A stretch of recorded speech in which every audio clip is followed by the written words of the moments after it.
Sam Seder, Emma Vigeland on the Majority Report. Pleasure to welcome back to the program national correspondent, national affairs correspondent for The Nation magazine, Jeet here. Jeet, welcome back.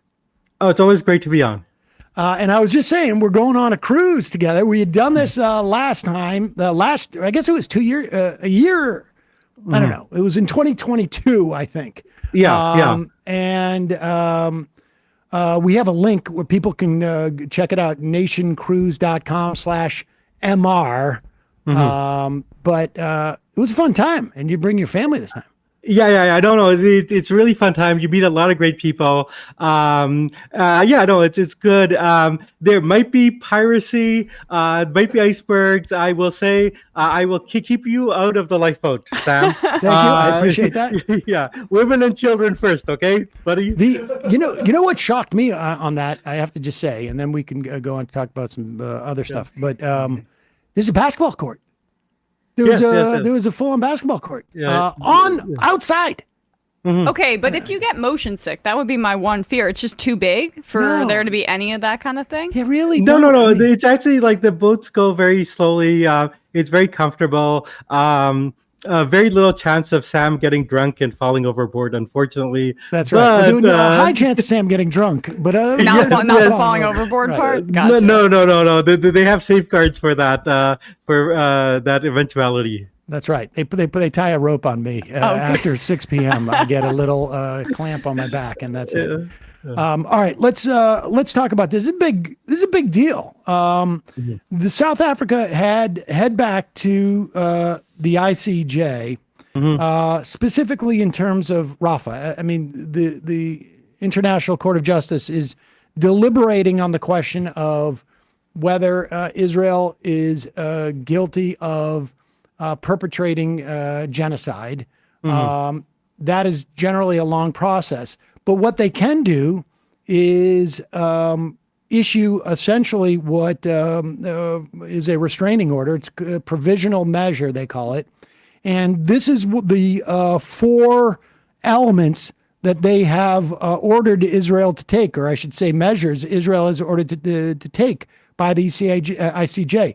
1, immediately halt its a military offensive and any other action in the Rafah governorate which may inflict on the Palestinian group in Gaza conditions of life that could bring about its physical destruction in whole or in part. Maintain open the Rafah crossing for unhindered provision at scale of urgently needed basic services and humanitarian assistance. 3, take effective measures to ensure the unimpeded access to the Gaza Strip of any commission of inquiry, fact-finding mission, or other investigative body mandated by competent organs of the United Nations to investigate allegations of genocide. 4, submit a report to the court on all measures taken to give effect to this order within 1 month as of this date of this order. This is a big deal, isn't it? It's absolutely a big deal. Yeah, no, and I gotta say, first of all, hats off to the South Africans who have really pursued this and have really pushed this, and have really been arguing that international law applies to everybody. And I think there's a specifically African context to this, which is worth bearing in mind, which is that the various international courts, especially the ICC, have really gone after various African dictators and warlords who have committed war crimes, quite rightly. But there was a feeling in Africa that this is perhaps a double standard, that this is being used against Africa and would not be used for, let's say, client states of the United States. And I think South Africa is quite properly testing this, saying that, we believe that this has to be applied to Africa, but it has to apply to the whole world as well. And I think that context, that the world is willing to embrace human rights, is willing to embrace international law, but it has to be done fairly. It cannot be one system for the rich, another system for the poor. There was a quote from the, I just want to make this clear. The ICJ is a function of the United Nations. The ICC is, as far as I know, is sort of independent out of the Hague. Hague. And the prosecutor, who is essentially applying to a group of judges in the ICC for these warrants to be approved, for arrest warrants for Netanyahu and Gallant, and then Sinwar and two other and Sinwar and two other top Hamas officials, said that literally said, a top U.S. official said to me, some people think it's Lindsey Graham, said, this is not for the Israelis. This is for Africa and Putin. I mean, well, there's reason to be suspicious. In fact, there was a German politician, I think a Christian Democrat, who said a very similar statement, and on the record, I think his name is out there, but he said that the ICC is not meant to apply for democratically elected governments, which, if you think about it, like a German saying that a democratically elected government cannot be held accountable for war crimes and genocide, that's a little bit troubling if you know anything about the history of Germany. Google it, 1933, 1945. Yes, see who won the elections at those times. Right. I mean, that's why the whole democratically elected thing, I even made that point, particularly about how Hitler became chancellor through those formal kind of like democratic processes, right? I mean, that doesn't necessarily mean that you're not committing genocide just because you're a democracy, but this is in keeping with the Biden administration has decided, from a branding perspective, I think, to divide the world in between autocracies and democracies. That was something that he's made central to his foreign policy kind of pitch to the public, which is that we're going to support democracies versus autocracies versus dictators. And it's just not that clear, especially when you understand that Israel, again, militarily occupies over 3 million people in the West Bank who have no ability to vote for in the Knesset, and the people in the Gaza Strip, over 2 million people there as well. So it's not a democracy. It's just a Western state. Well, also, like, Biden's whole foreign policy is based on trying to build this alliance system between Israel and Saudi Arabia against Iran. And like Saudi Arabia, like, I don't know if people Google it, not a democracy, although Google is garbage now. But also, like, this actually may be worth mentioning. Like, I don't think it got enough attention, but there's been court filings now by sort of, the victims of 9/11 against the Saudi regime, which make very clear, based on FBI documents, that the Saudi government was much more complicit on 9/11 than we had previously thought, that there were Saudi government agents in the United States that were facilitating the hijackers and Al-Qaeda agents to basically carry out 9/11. So this is a bipartisan foreign policy. Both Trump and Biden believe this, that we have to get a military alliance with Saudi Arabia. American troops will have to die on behalf of Saudi Arabia. And the ultimate goal is to make Saudi Arabia the nation that was most responsible for 9/11 a nuclear power. Now, maybe I'm crazy, but to me, that does not seem like a good policy and does not seem like a pro-democracy agenda. Well, obviously not a pro-democracy, but it's also, I think even taken on their terms, look, we've never had, I think it's very hard to argue that the United States has actually had a legitimate pro-democracy foreign policy. It has always been, unless we don't like the person you elect, in which case, then we've got to go to plan B. But there's a piece actually that by Daniel Benjamin and Steve Simon in the Atlantic that outlines this 9/11 evidence. And it's entitled "New 9/11 Evidence Points to Deep Saudi Complicity." People might want to check that out. Maybe we'll. Yeah, it hasn't been getting the attention it deserves. But I actually think that Saudi Arabia is an major American ally, and it's actually the cornerstone of Biden's foreign policies, supporting Saudi Arabia and Israel, in this alliance against Iran. And I have to say, if we know the degree of Saudi complicity with 9/11, people should be up in arms about this. This is 100%, 100%. And it also,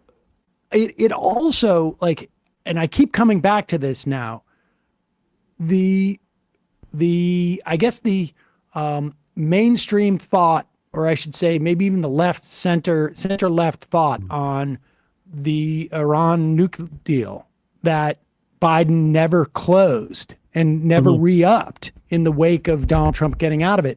I think people have to reevaluate. I haven't seen anybody write a reevaluation as to Biden's failures on that front, because I'm starting to think that it was not a failure as much as that was the plan.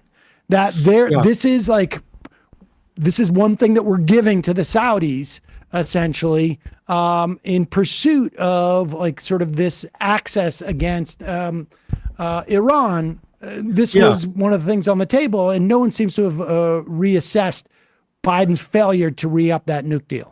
Yeah, I don't know. Biden has always been well to the right of Obama. And Obama's not my, foreign policy choice necessarily, but well to the right of Obama on foreign policy. And that was always a worry when Biden was going to become president, because presidents have a lot of leeway on foreign policy. And he is exactly pursuing,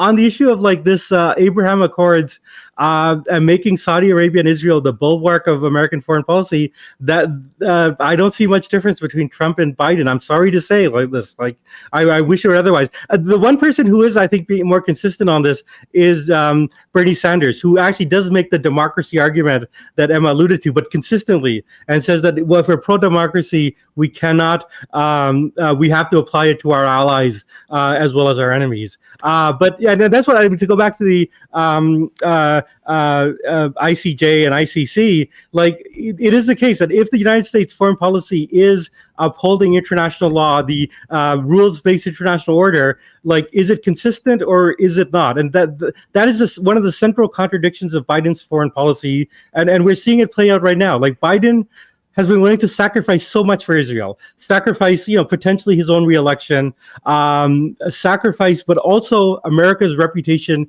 in the world, and this international law system that, I want people to understand this. This was a system that was created by the United States. This is the system that FDR and Truman pushed for in the 40s out of the wreckage of the most horrible war in human history and the vast evil of Nazism and Imperial Japan. They really pushed the idea that we need a strong, robust international law. And this is what American soldiers sacrificed for in World War II to create. And Biden is willing to destroy that on behalf of Israel. I think I agree with you. I don't think that that last point can be emphasized enough. To have the U.S. undermine the ICC, because right now they're in negotiations apparently in the Senate about how they might sanction the ICC. Insanity. And they're threatening ICC judges. I mean, like they're saying, yes, you and your families will suffer for this. It is the implications of this. And, one of the things that like we spent a lot of time on this program over the course of 2016 to 2020, talking about the long-term implications of Donald Trump on our foreign policy, that other countries in the future could not look at the United States as a stable country in some way, because if they had the ability to go from Obama to Trump, maybe they have the ability to go from Biden to, I don't know, someone crazy like Trump. And no. Well, it's not just to go from Obama to Trump, but Biden has absorbed Trump's foreign policy. I think that is something that people don't pay enough attention. And this frontal attack on these international institutions, then all of a sudden you're just basically left to, sort of pre-World War II, whoever's, like we have no guardrails here. We have no mechanisms in which to resolve these things. You're undermining the UN dramatically. I think I don't think we can sort of overstate the importance of the United States not to undermine these international organizations. And I think Biden's going to, I think we're like literally days away from seeing that full on undermining, because this is what gives like all of the rogue elements that we supposedly don't want license to be like, there is no such thing as the ICC. There is no such thing as the ICJ. It's just acronyms. Well, I mean, the Americans wanted the ICC to go after Putin, and they did. And now I think a large part of the world that is kind of sitting on the fence of a lot of these issues can rightly say, like, well, why should the ICC apply to Putin but not Netanyahu? What is the principle here? Like, and yeah, it is exactly undermining it. We're returning to the kind of rule of the jungle. It's a very dangerous, and these are all like sort of precedents that were basically set up in 1945, and I can't emphasize this enough. Out of the horrors of the Second World War, like this is why we wanted to create the UN. This is why we wanted to create this system of international law. It's a very dark kind of place, and one sees the world dividing between the sort of America and the sort of Atlantic alliance, the sort of some of the West European countries, although even that's faltering. With Spain and Ireland and Norway recognizing Palestine, but and the rest of the world. I mean, the countries that recognize Palestine is basically like everyone outside this Atlantic NATO bloc. And then the other example of this is Blinken, where a bunch of Arab activists talked to Blinken about the possibly, U.S. recognition of Palestine in the UN, and Blinken basically said, if we do that, we'll have global hunger, meaning that the United States will cut off foreign aid through the UN that helps feed people that are facing famine throughout Africa and Asia. So basically saying, on behalf of preserving Israel and the Israel exemption, you are willing to starve millions of people in the global South. In fact, we have that clip, don't we? Let's play that clip right now.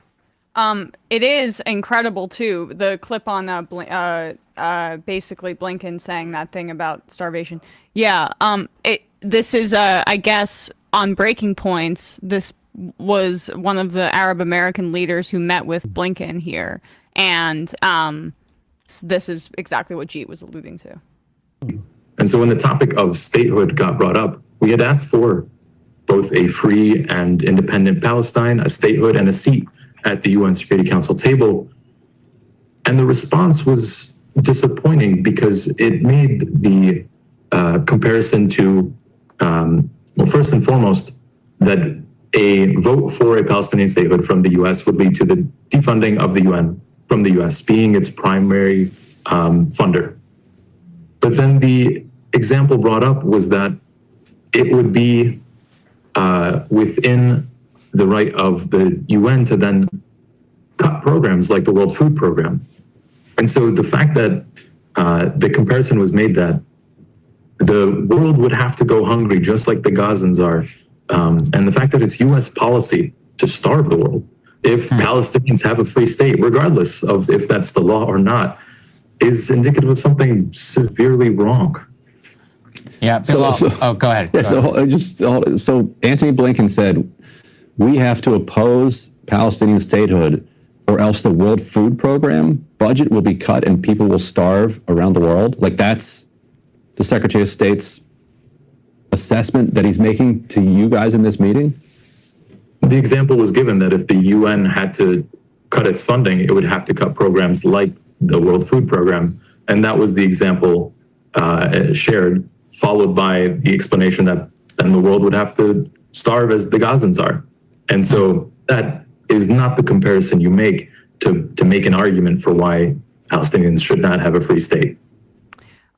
That is just so jarring, obviously, and I know it disturbed the three of us for sure, but it's just also, one, the Biden administration is already engaging in starving people in a way that is retaliatory. On the day that the ICJ ruled Israel was plausibly committing genocide and took the case up, they listened to now proven false, basically, Israeli claims that staffers in UNRWA were involved in October 7th, and they provided no evidence for their claims. And the United States led the way in cutting funding to the primary institution that feeds Palestinians. So they've already decided to starve Gaza if they just want to zoom out to protect Zionism.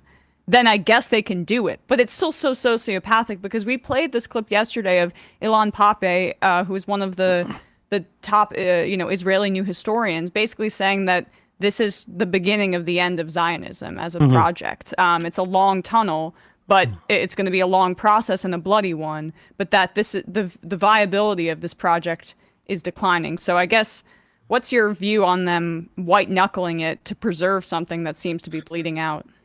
Well, yeah, no, I mean, it is a remarkable thing. And to some degree, it's based on the sort of poverty of a larger foreign policy vision. Basically, they can only imagine a Middle East where Saudi Arabia, Egypt, the Egyptian military, and Israel act as sort of attack dogs of the United States and keep everyone else in line. And a willingness to imagine like a more democratic Middle East means that they will, take these desperate measures. And it is a sign of a very desperate superpower, or I would say a rogue superpower that is losing legitimacy. And you only do this kind of extreme thing when you're like, you don't have other tactics of persuasion. And they don't. The world has really turned on this issue. I mean, I agree with it. Like, who would want to be like a Zionist if Zionism means like, you either starve the Palestinians or you starve the rest of the world? Like that's not one would have to be already like really either indoctrinated or a little bit sick to like adopt that. And I don't think like Zionism is not going to gain new recruits. It is like except among the hard right. I just think I think that the project is in deep trouble. But unfortunately, one of the leading hardcore believers of Zionism and Zionism of a form to the right of the Likud party is Joe Biden. Yeah. And I just want to clear something up too. There is statutes on the books in this country that address what Blinken is saying. Now, it's shaky. There is one U.S. law that says the United Nations or any specialized agency thereof, which accords the Palestinian Liberation Organization the same standing as member states, that no U.S. funds would be provided for the United Nations in that instance. In 2013, the Palestinian Authority changed the Palestinian UN representation's name from the PLO to the State of Palestine. Mm-hmm. So it is certainly arguable as to whether that statute applies anymore. There's a separate U.S. statute that prevents the U.S. from funding any UN body that, quote, grants full membership as a state to any organization or group that does not have the internationally recognized attributes of statehood. Now, who is the arbiter of whether somebody has the internationally recognized attributes of statehood? That's where things get a little murky. If the UN says you have statehood, it seems like they have statehood and they have those internationally recognized. So it is quite possible. Another aspect, which is that traditionally American courts give the presidents huge leeway in terms of like applying laws on foreign policy. Yes. And one saw this because it actually is American international law that the U.S. should not be sending military aid to countries that are committing war crimes like Israel. That is like in law, but the Biden administration decided, well, we're just not going to apply that law. And so so any of this stuff, like Blinken is not constrained by law. He could do this and just say we're just not going to follow that statute because this is national security, and the courts will go along with that.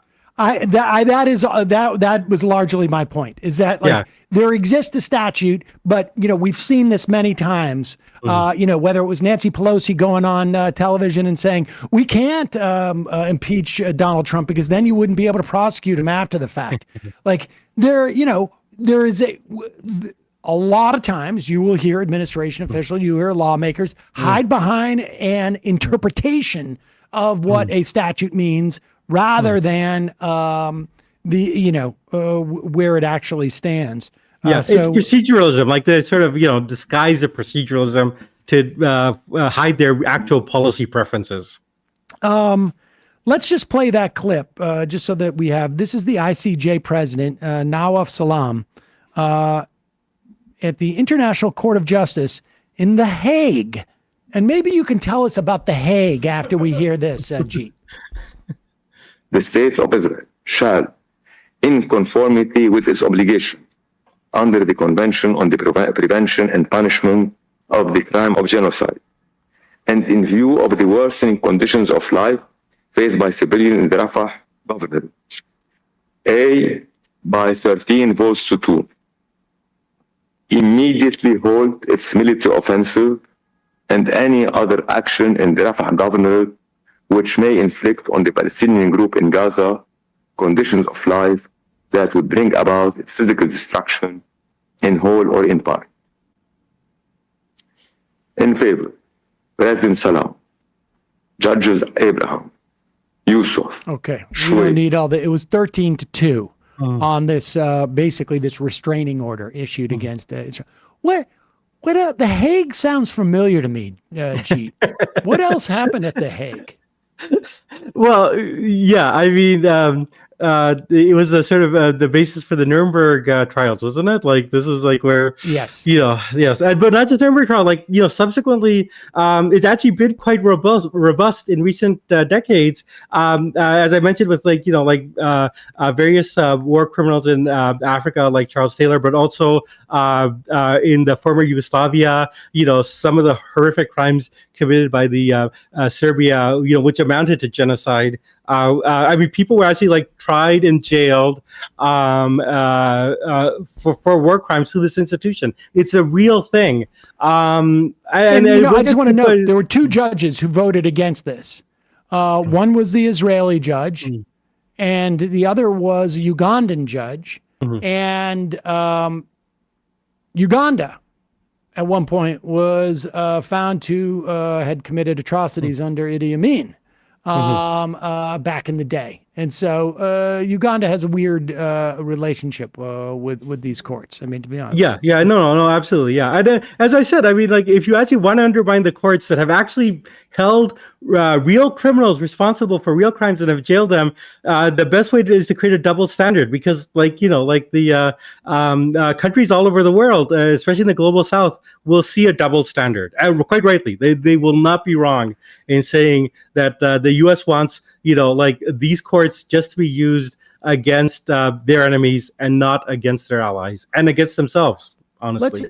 Let's talk a little bit about this as a political matter for Joe Biden and more broadly the state of the race as it is at this point. The Biden administration seems completely convinced that this is not a political liability for them. I think I'm not convinced that they think that they aren't doing the more politically viable thing, frankly, which I think is nuts. Yep. Because, I mean, the truth is there's not a huge contingency of people who, frankly, care about this. I mean, foreign policy is just generally not at the top of people's minds. 6 months into the Iraq War, it was hard to find, broad-based interest in what was going on in Iraq as we were killing tens, if not hundreds, hundreds of thousands of people. But give me your sense of where this plays and what the Biden campaign is doing at this point. Yeah, no. I mean, what you hear from the Biden campaign is, this does not matter. People care about other things. I think it's wrong on a number of grounds. A colleague at The Nation, Josh Cohen, wrote a very good piece about why and Biden. To mention him,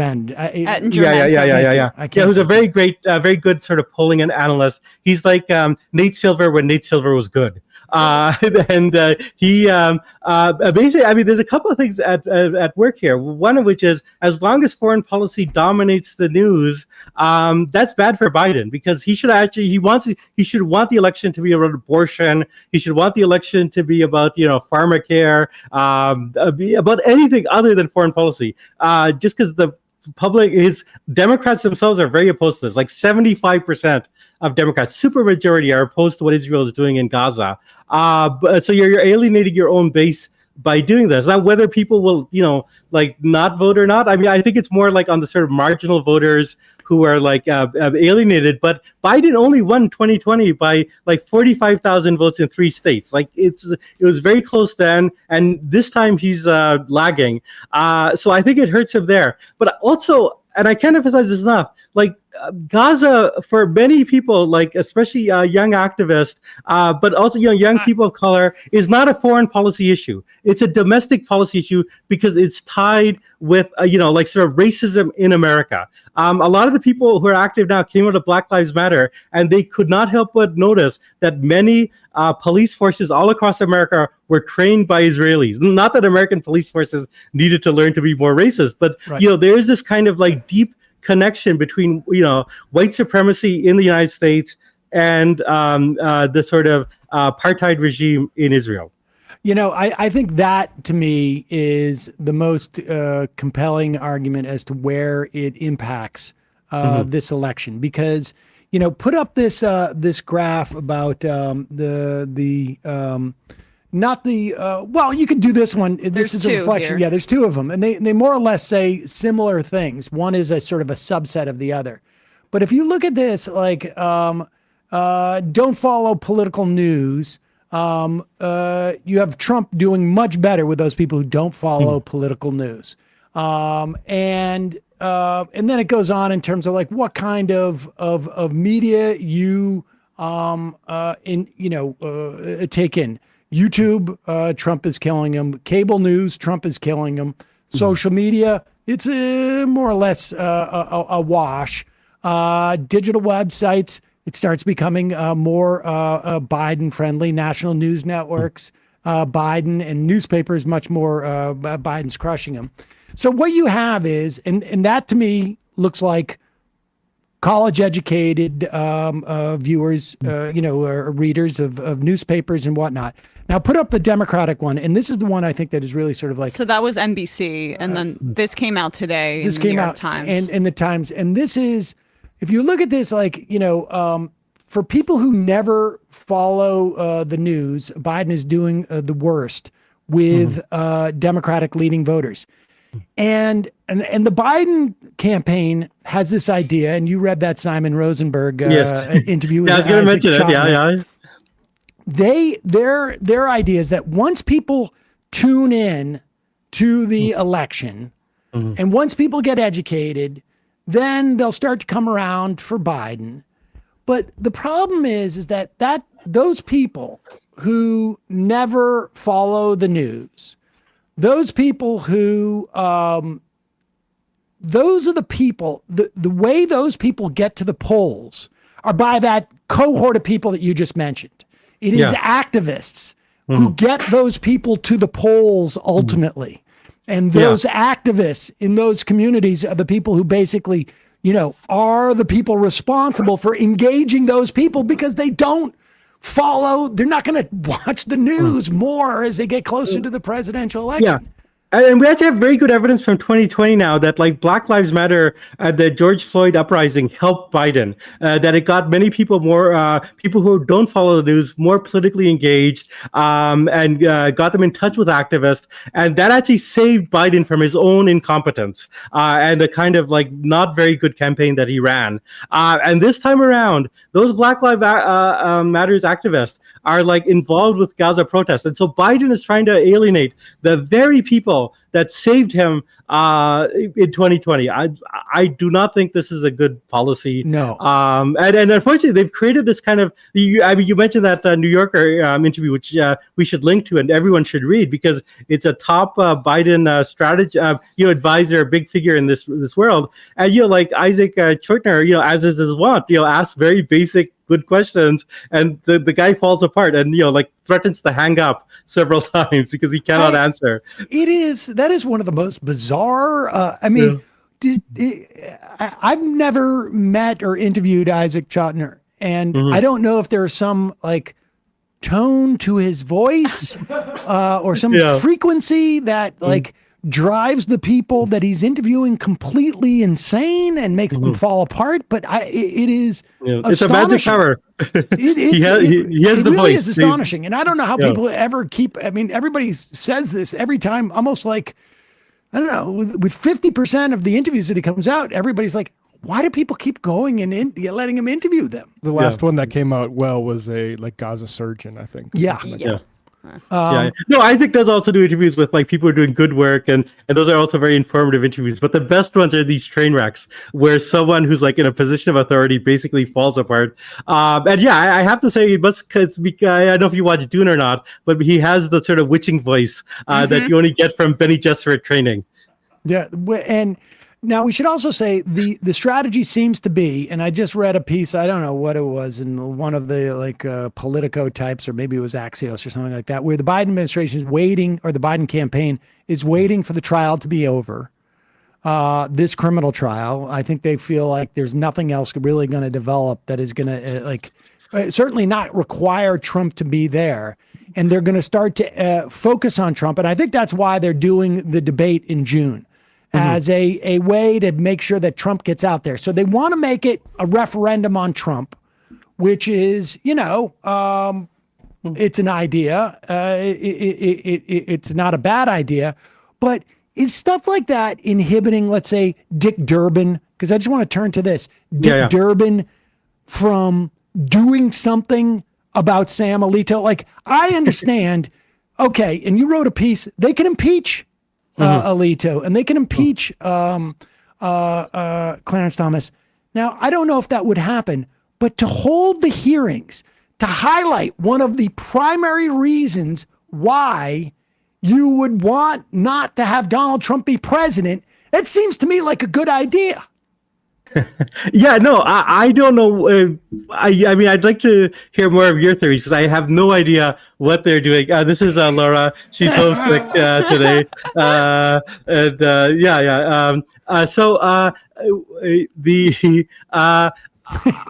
Don't worry about it. No. I would say, okay, first of all, there's a couple of things. One of which is that Democratic politicians are conflict averse, whereas Republican politicians, and Trump is the best example, love conflict. And I think that's rooted very deeply in the nature of the two parties and their alliance systems. That Republicans are a very monolithic group of like angry white people. And so you can, have a leader who's an angry white person appeals to them. The Democrats are a coalition, and the politicians who rise within the Democratic Party are the ones who can build coalition, are consensual, and always with a kind of neoliberals on top, but still like their whole skill is not fighting. And they also are very strong believers in norms. And this is a period where all the norms have kind of broken down, and where if you actually want to, get back to normal, you actually have to take radical steps. So, like to actually, impeach Alito and Thomas, well, they can't really do it right now because they don't have the House. But if they get the House, if they promise,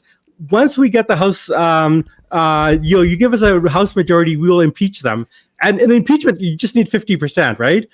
To remove, you'll need it's impossible. You need 66. But actually to impeach Alito and Thomas, to have it on the record that they were impeached by Congress for corruption, for being insurrectionists, as I think you could document both of them are, that would be a major thing. It would be a major blow to the legitimacy of the court, and it would really rally Democrats into seeing the courts with these, very far right figures as a real political enemy. But I don't think that they have, their whole instinct is not to pick these fights. Okay, so and I think if Durbin has the hearings, you don't even call it impeachment. Right. It's just like, we want to know. Hearings about democracy. Yeah. It's their core branding proposition going into the election. It's a gift. Well, the other gift, the other thing abortion is abortion. And to say hey, we're going to are you just doing the bidding of anti-abortion activists? Or have you found this in the law? Because here we have, Clarence Thomas, who is getting basically, befriended by a billionaire to make sure that his life is content as he sits on the court, without having the big payday that he always dreamt of. And Sam Alito, that's very cute. Sam Alito flying this flag, which, the amazing thing about this with the flag stuff is it is a huge come and get me. I have some pretty, heartfelt political positions. And I don't have a flagpole, I will say. I don't have two flagpoles for that matter. But I I suppose the amount of FU that you want to say relative to like this guy, is there another single individual outside of these 9 people in this country who probably have more power? Maybe the president, maybe there's someone in Congress, but probably not. Well, no, because actually like one of 10, like nobody has this level of power to impact the rest of the population. And this guy still has to put up a flag. There's something demented going on with that, but it's also an FU. You can't touch me. And I think Durbin's just afraid to open up this can of worms because it's going to compel him to do what you're saying, which is against his constitution. But I would imagine if the Biden administration wanted him to do it, he would do it. And they must not want him to do it either. No, Biden doesn't want to do it. And again, I think it's a central contradiction of Biden's politics that he both wants to say, I'm the great fighter for democracy, but also I will return to bipartisan comedy and the old way of like Tip O'Neill and Ronald Reagan, where we all got along and will respect the norms. And those two things are in contradiction. If you actually want to defend democracy, you have to take radical steps. And one saw this the great American presidents who really saved democracy are Lincoln and FDR, and they did it by like actually fighting the courts and in both cases actually saying that these courts do not represent the people. They are the enemy of democracy. They are upholding, in Lincoln's case, slavery, in FDR's case, like standing in the way of economic progress, and actually trying to delegitimize the courts. But to have that sort of action, you need politicians who realize the dire situation and realize we cannot go back to like 1975, which is what Joe Biden wants to do, and which is what the Democratic Party elite does, because that was when they were young, they were horny, they were happy, everything was going their way. Like a lot of this is like you have a gerontocracy that wants to go back to the good old days, when everyone was smiling and having beers and having sex all the time, the pleasures of youth. I honestly think that you can get a tremendous insight into the minds of these people by just watching Jerry Seinfeld and Bill Maher have a conversation.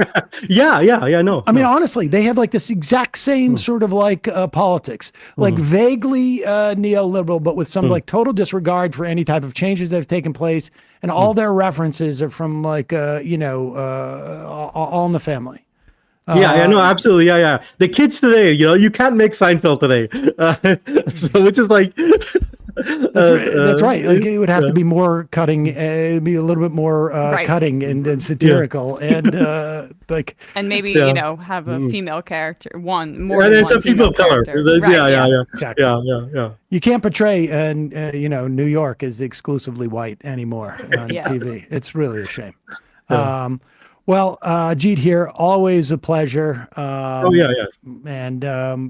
we're going to talk before we get on that boat together in December. Yeah. But, I think we have to make a list of who gets the lifeboat first. And I will make a strong argument that you should be last. Well, I appreciate that. I mean, depending on what happens, with this election, who knows? Yeah, who knows? Yeah, well, I don't know if you have time, but I will tell a very dire story, which is that there was a nation cruise in the 2020 election, Bush v. Gore, and it happened 2000 election, and it happened after the courts decided on behalf of Bush, and Ralph Nader was a guest on the cruise. Honestly, on that cruise, you could have actually had people being thrown overboard.